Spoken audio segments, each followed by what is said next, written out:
kids, Treacle here. Today I'm going to share with you a few stories about the times I was lucky enough to meet the one, the only, my favorite singer, Mariah Carey.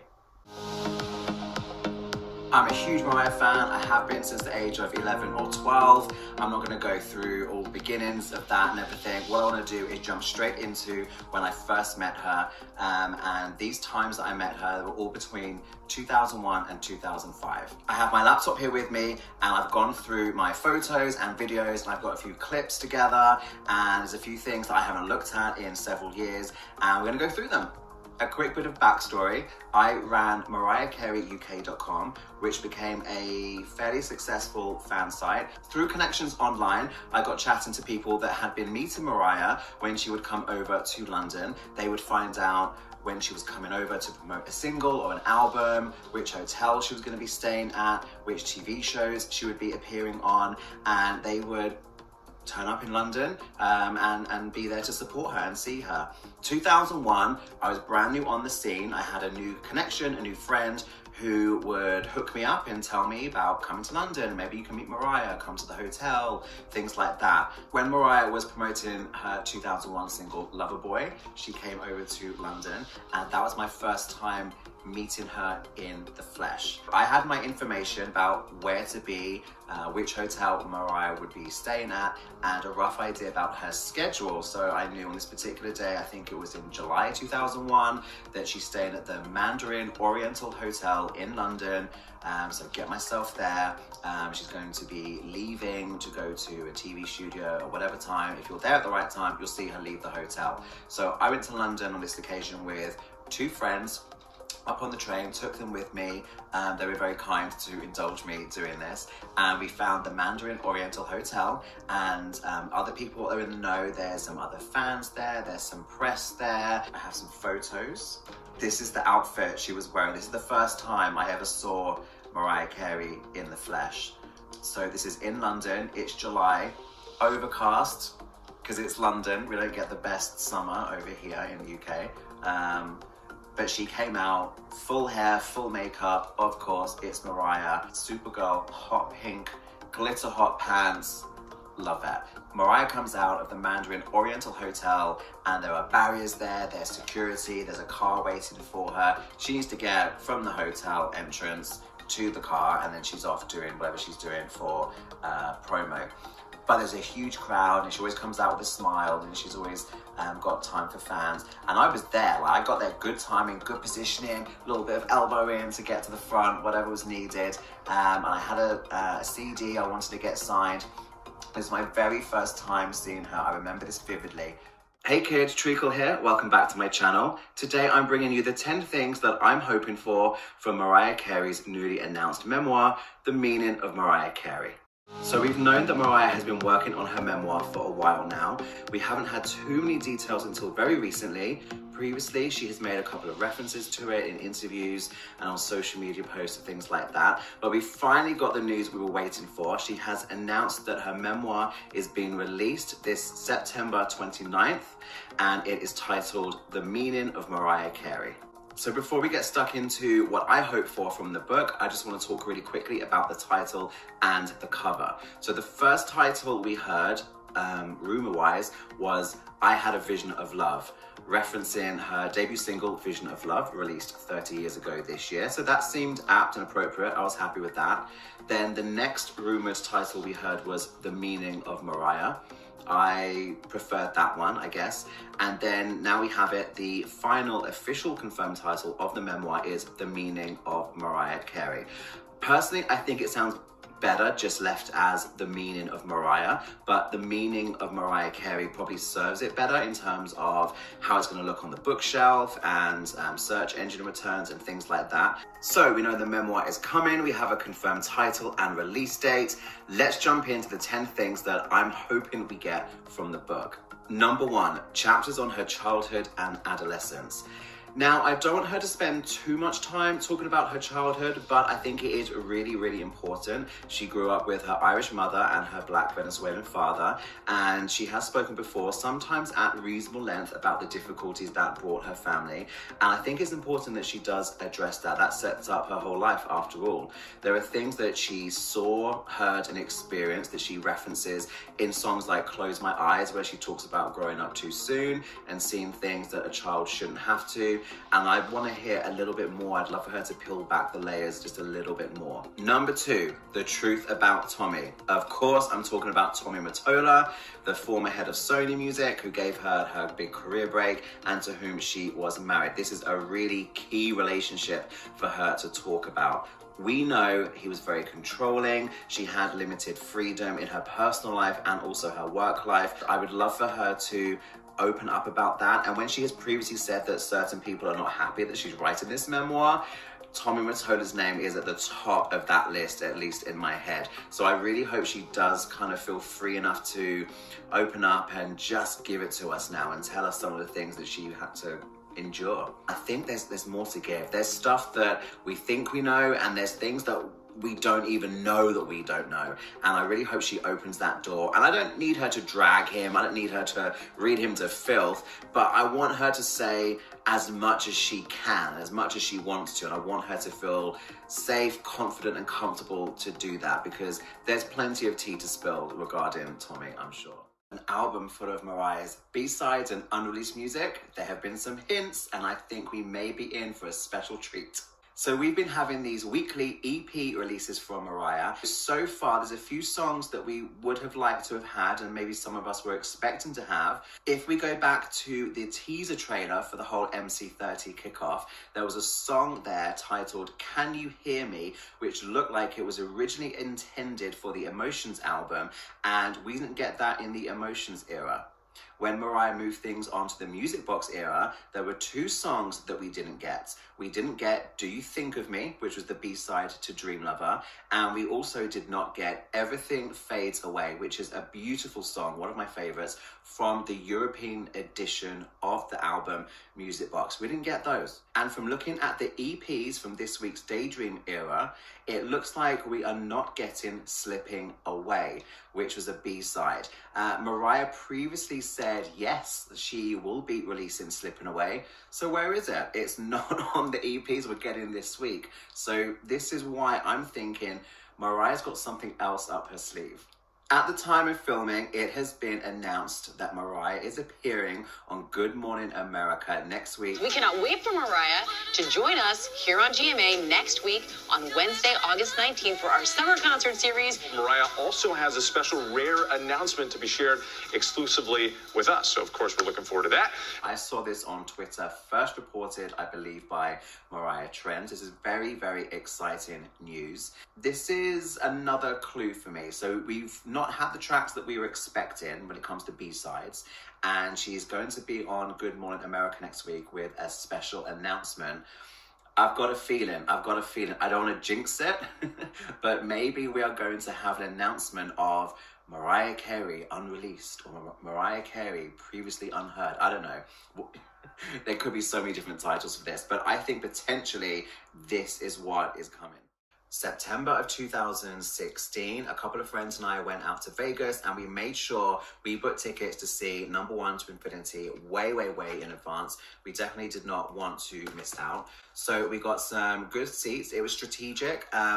I made sure that we got 3 seats at the front of a section. So there's all the floor seats, and then it starts to tier up, and then it comes down to a point, and there's sometimes 2 seats, sometimes 3, sometimes 4. We got what was essentially front row of a section, and it was 3 seats together. So I was strategic with that, and again, that paid off, because what she did for Always Be My Baby was come off the stage and walk through the house. So just like back in Sydney, she walked around the first section, the floor seats, and then walked straight past us.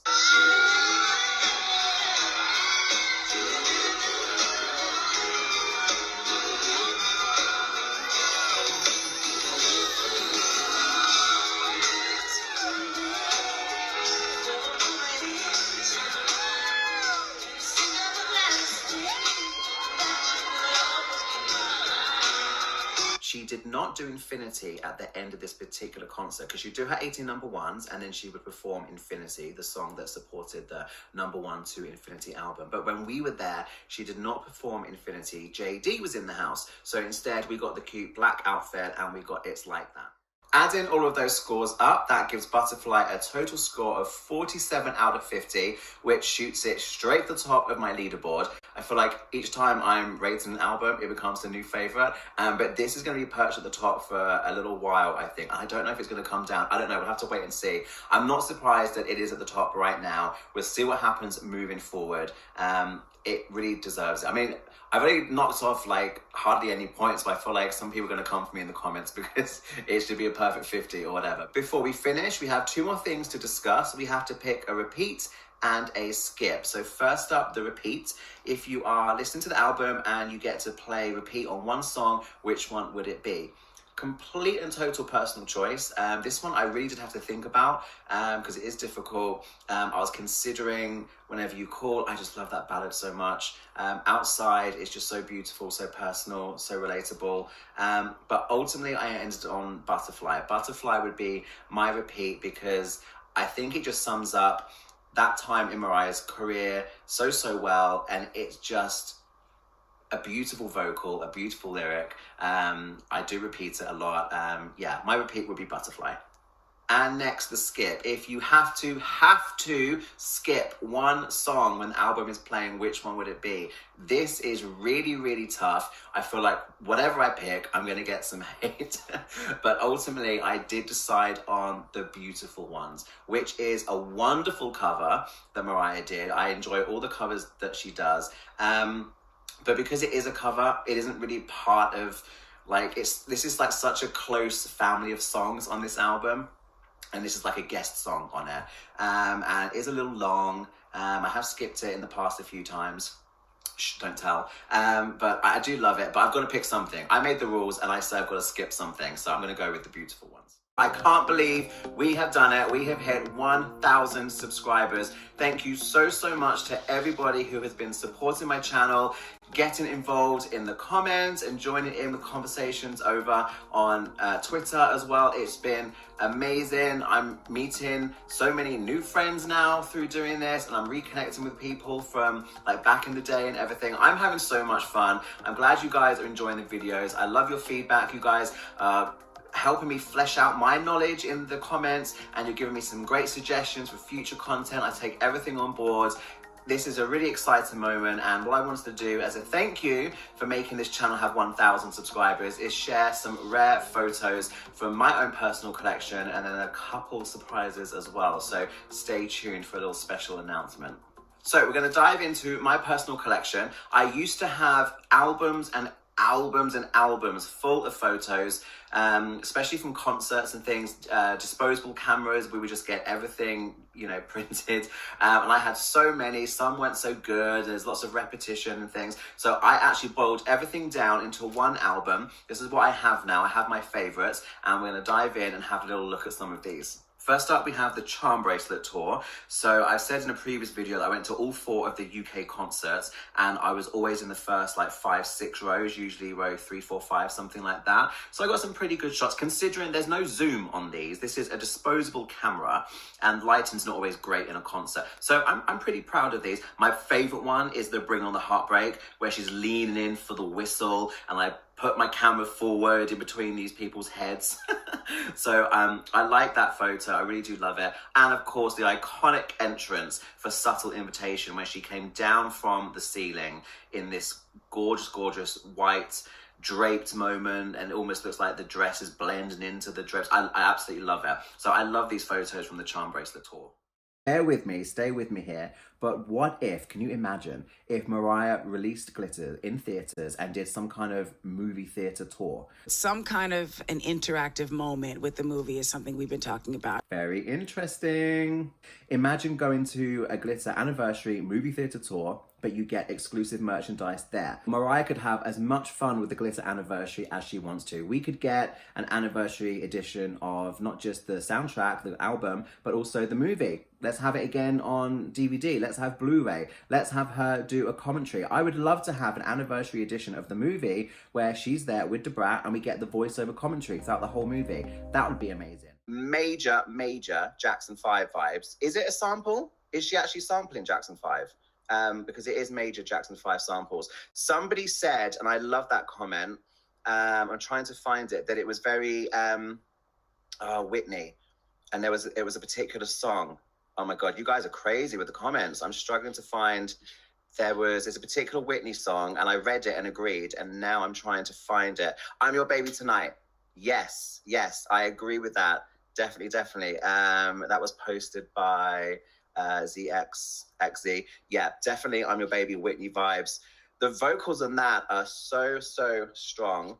I love the backing vocals as well. This is so much fun. Do we know why this wasn't on the album? Do we know? The gluten chef, thank you. Love you too. This was on the demo, right? This was on the demo and she didn't get to finish it. Today I'm starting a new series I'm calling Do you like the ensemble?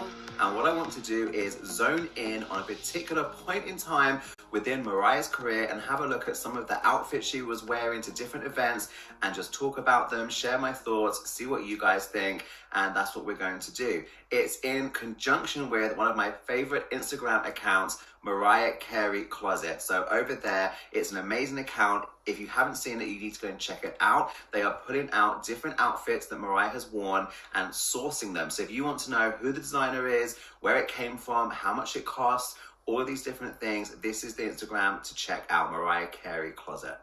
To kick off this first edition of Do You Like the Ensemble, I've chosen the Caution era as the first era to really look at. So let's jump in and take a look at some of the looks. Okay, this I remember because Mariah performed at the iHeartRadio Music Festival in Vegas, and it was at the top of the Caution era, September 2018. And what I love about the performance was it was like a mini concert. She did, I can't remember, like 5-6 songs, and yeah, it just felt like Mariah really took over the stage and she sounded so good. But she also looked great. What did catch my attention and why I've pulled this look is because this trench coat. I love it. She's always wearing mini dresses and short dresses and things, but I like it when she pairs it with a coat. And when she's performing at Christmas, we get these moments where she has like a nice coat or something because it's cold. But this is September, so it's not winter, it's not summer. She might need a light coat, but I love this trench coat because she can still be glam in it. And I do enjoy Mariah wearing more coats and longer things because she's a woman of a particular age. But I think this was a smart choice, and I think it's simple yet beautiful. And this is why I love this Instagram account, Mariah Carey Closet, because you're going to get sometimes details on the earrings, the jewelry, the shoes that she's wearing as well. So yeah, for those of you that like the earrings, like the look, there you go, and a very affordable $150. They could do a whole mini-series of my life and my music, but they'd never run it. My life has been too sick and twisted. I'm a little bit torn. Ready? Go. Okay, I put yes because I was yes, up until the last bit, and then the last bit made me doubt it. Again, I'm I can't saying remember. yes because I think I vaguely remember her saying something like this during the Mariah's World debacle. Okay, alright. Should we find out? I think. Let's find out. Go. Yay! Oh, and it was glitter. 2001. 2001. Okay, glitter. Yeah. So yeah, she was, okay. Alright, next question. It's easy to take shots at me, she says, shrugging her shoulders. No one feels like they need to protect me. Ooh, that's interesting. That's sad if it's He's really dug deep. Yeah, can I say so far I don't actually recognise any quotes? No. There's not one that I've been 100% confident about. Yeah, that's her. You came in expecting I don't know her. Which is not... I didn't think it was going to be that easy. No, but I thought it'd be like filling the missing word. I didn't know she or whatever. Like, I thought it would be that sort of thing, not... Okay. So again, I don't remember it, so I'm going to have to make a guess. This is a complete guess too. I can imagine her saying it. I can imagine her saying Yeah, because sometimes she gets a bit, not critical, but I think she's aware like her team around her Insecure. isn't. Yeah, and the whole insecurity thing. So I can imagine her saying it. Did she say it? Yes! American Magazine 2000. Oh, I can picture the magazine cover. Point to both of us. Yay! I think for her to give us those stories, you know, and the way she told them, they really, it really put you there. And put you, you know, you kind of got a sense, even though I'm trying to imagine it probably wasn't even half of what she actually went through. And I think it just gave us a new understanding of the stuff that she has endured and, you know, the resilience. I've got 3 or 4 friends that are reading the book that are not lambs, but they fully support my channel and they appreciate Mariah's music and I can enjoy the music with them. But they're like, oh, I think I'm in. Right, I'll get you a copy. You half said you're interested. Here's a copy. Go and enjoy it. And I'm really interested to speak to them when they finish the book because there's going to be, I mean, we had our minds blown by the stuff that little Mariah went through. And we've paid attention to her interviews throughout the years in the press, in magazines, papers, TV, radio, everything. So we kind of knew some of the stuff, but we were still really gooped. So I am really interested to see what like my non-lamb friends take away from it, especially the childhood stuff. Even like non-Mariah fans, my coworkers, I'm just like, you have to read this book. And I tell them little sections and they're so like every single person that I tell certain stories, because I'll only tell the stories if I know they're not going to read the book. But whenever I do, they're so blown away. Like they can't believe that like Mariah went through all of this stuff. We just got our first peek at Mariah's collaboration with Jennifer Hudson and Ariana Grande. There is so much to talk about. We can see the very many guest stars that are appearing. We get to see so many different looks. I think I counted 6 or 7 different looks from Mariah alone. This is the bit you all came for. This is the bit we all wanted to see. Ariana, Mariah, and Jennifer all on stage together. This is the headline moment from the special. We know they're singing Oh Santa, Mariah's song from 10 years ago from her second Christmas album, Merry Christmas to You. Great song. It's just tough to go up against All I Want for Christmas Is You because that is the #1 Christmas song. So I'm so happy that it's getting its own spotlight this year and a new lease of life. Ariana and Jennifer are going to take it to the next level. Everyone is so pumped for this collaboration and they just look so good together. Mariah had a moment on Twitter today talking about some of her songs, which one she prefers over others, and asking us to choose between some too. It all started with this tweet. Mariah acknowledged that some lambs may have felt a little bit weird about her slating one of her own songs, and she volunteered that she has a newfound appreciation for I Don't Want to Cry from her debut album after hearing the Tokyo Dome live version on a playlist, and she resisted her usual temptation to skip it. This comes after a recent video where Mariah played Elle Magazine's Song Association game and she kind of threw in some unexpected shade to one of her own songs. If you haven't seen the clip, here it is quickly. Well, there's Baby It's Cold Outside. There's so many. But I also have a song, So Cold, but I don't really like that one anymore. It's from my second album.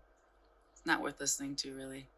That came out of nowhere. People were surprised. Lambs reacted. I think it's always interesting when Mariah does refer back to and give her honest, unfiltered thoughts on previous songs of hers, especially from back in the day. I think it's kind of brave because if she does say, yeah, that's not my favorite, I don't like that one, I think she's always running the risk of maybe upsetting a few people because her songs mean so much to so many different people. But that's where she was coming from when she tweeted out today.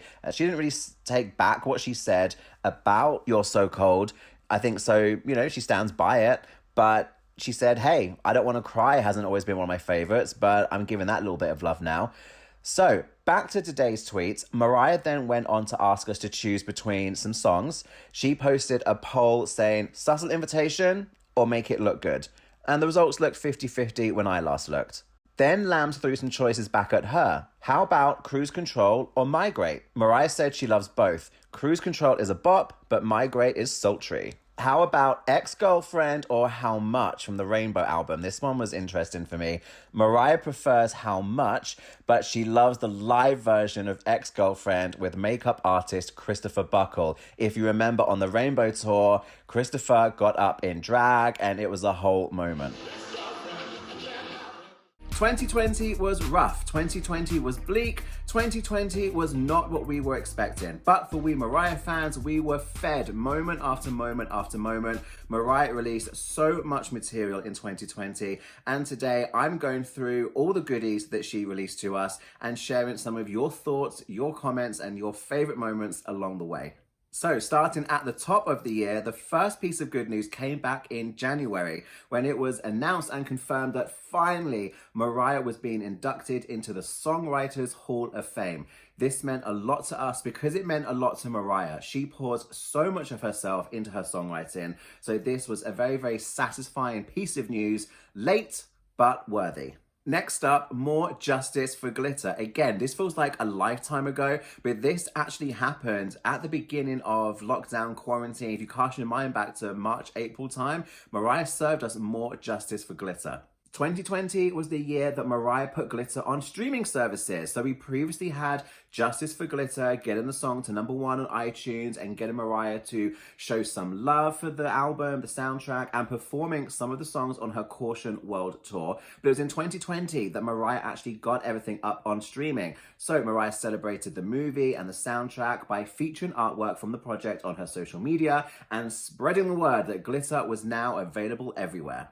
Next up, we've got to talk about the a cappella moments Mariah gave us in 2020. Mariah was super active on social media in 2020, and some of my favorite moments were her just kicking it at home, hanging out, and giving us some incredible live vocals. Mariah commemorated the 50th anniversary of her legendary album, The Emancipation of Mimi, with a few snippets. I'm so lost without your love. Baby, stay, baby, stay, baby, stay. Whenever Mariah gives us these type of moments on social media, it's guaranteed to be a hit with the Lambs, but we got so many of them in 2020, and for many of you, you pointed to these as your highlights of 2020. Oh, you keep saying, say the night.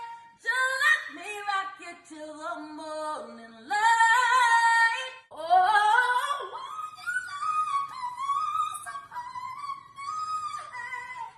Mariah was recently asked about her old writing partner, Walter, in a new interview, and here's what she had to say. I just want to know, what was he like in the studio? Because he's not someone I've, really read or know much about. Walter was a great writing partner. I would always try to steer things more in the can't let go direction because it was a little bit slightly more R&B. We could also do these big sweeping things like Till the End of Time, which only like the Lambs would know. And I like that song. Love you till the end of time. That was when I got to really express myself on the outros, on the doing the background vocal parts, like doing those, arranging that stuff. But I really liked working with him in that way. There were some incestuous situations where, let's just call it the record company and the publishing situations where, I don't want to get into very specifics, it was too, how do you call it? It was a bit incestuous because people were like, how do I say it? Oh Lord. So it was like, was it like the label had a piece of Walter, so like they got more. I wouldn't want to go saying that because I don't know for sure. But I'm just saying certain people in my life had that other connection. For the most part, when I'm coming up with melodies and I'm singing it to somebody like, hey, can you play this? I just know how to hear it. So I'll be hearing something, and until somebody gets it where I'm hearing it, I'll be like, no. And then we get there. And then from there, he and I will say, had a really good flow with putting stuff together. So it's no shade towards him.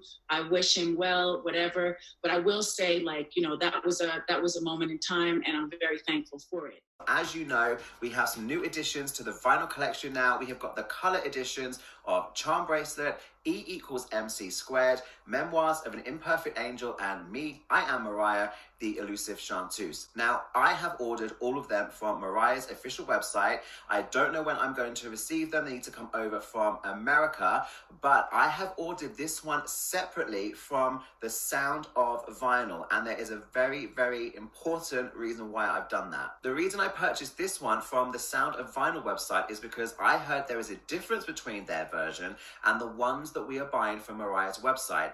So the Sound of Vinyl are getting Charm Bracelet and Me I Am from America. So it's exactly the same as you get from Mariah's store.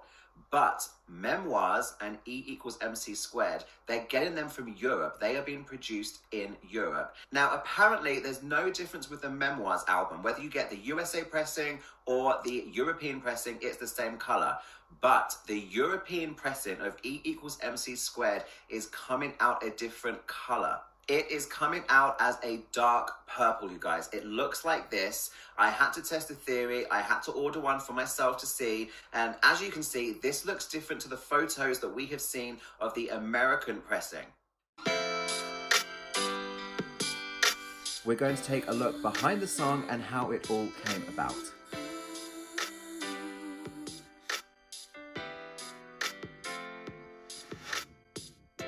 Back in late 2004, the emancipation of Mimi was taking shape.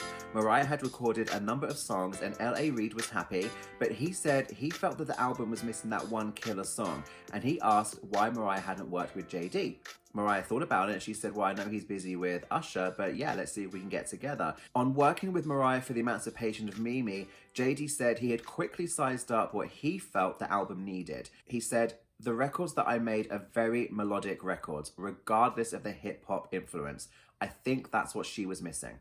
She worked with JD and they came out with 2 songs, and L.A. Reid said, yeah, more of this please, go back and create more. So that is where we got this splattering of JD-infused songs on the emancipation of Mimi. When L.A. Reid heard the first 2 songs that Mariah and JD came up with and he sent Mariah back for more, she went back to Atlanta for another session with JD. She didn't want to stay the night in Atlanta, so she geared up for one of her famous all-night sessions. JD said, the songwriting went smoothly, but musically, me and Mariah had some back and forth. At first, Mariah was pushing for something more ghetto. No, it's too out there, too urban, I said. I didn't want her doing all the syrupy ballad stuff her past label executives tried to push her into. She also needed to hold herself back from trilling up and down the scales. I wanted to keep the power of her voice inside the framework of a great song. We finally agreed on what she called a thugged out ballad. We Belong Together. I wrote it with Jermaine Dupri, and to me, it's kind of like, and these are kind of 2 more American references because they weren't that big internationally, but the song I did with Bone Thugs and Harmony, Breakdown, and One Sweet Day that I did with Boyz II Men, those were kind of like our inspiration for this song, but it took on its own thing. Somebody said, is somebody rapping on that song? Because I'm singing, but I'm singing in like a different rhythmic style on a lot of it. The third act for me is all about deep cuts. I want to have a medley here. I want to have The Roof, into Lullaby, into Subtle Invitation, because that is the story continuation, and I don't need the full version of each song, maybe just a couple of minutes of each.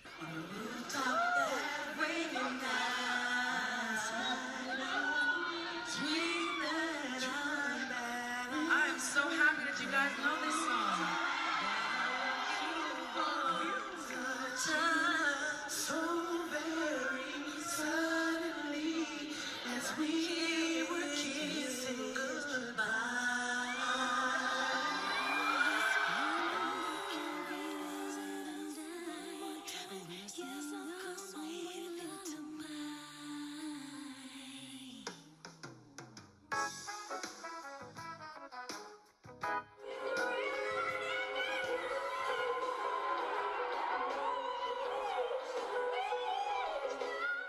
Cassettes and VHS tapes and even like a CD. I mean, I think that's why I'm enjoying the whole vinyl moment, because it reminds me of my childhood in a way. Like looking at the packaging and, you know, touching the products. I love the ease of access with digital, but there's something that takes me back to my childhood with looking at the artwork, putting it on and go, I'm in the mood for that album, and putting it on and listening to it. Do you prefer the ease of the digital era, or do you miss how it was? I totally miss how it was. Even like you'd go to the record store looking for promo items or promo CDs even, you know, and it's like for a long time a lot of our releases were not coming with that. You just literally, you'd have it like, as you know, like literally set out a link and you can click here to download it on iTunes or listen to it on Spotify. But it's just for me to have something tangible in your hands, like a piece of Mariah memorabilia, like you just can't beat it. Yeah, it sounds like she was addressing a lot of the rumors that were happening with her breakdown. Looking back on clips like this, and I think she said the same thing on Oprah, isn't it just crazy that she had to deny that it was a suicide thing? Yeah, for her to have to go on TV and say it was not a suicide attempt, it's just crazy she had to do that. And it sounds like it's not the first time or second time or third time by the time this was taken that she was just getting tired of having to defend herself and try to tell people, I'm not a suicidal person. I'm a very spiritual person. I love God. I love my life. It's sad. It's sad to see. And it seems like she's a little more expressive in other countries about it. Yeah, I get. Yeah, I haven't thought of it like that before, but that's an interesting point. I think I recognize the look. I maybe have seen like a photo or whatever, but I love this like charm bracelet glow that she's got. Yes, that's my favorite and beauty peak for me. I think she was just stunning in Charm Bracelet era. I love it. Just the hair, the curls, the way she was embracing those curls, and yeah, beautiful. It took me a while to actually register what had happened after it come off the chat. I was like, did that just happen? We actually just been in a spaces having a conversation with Mariah Carey.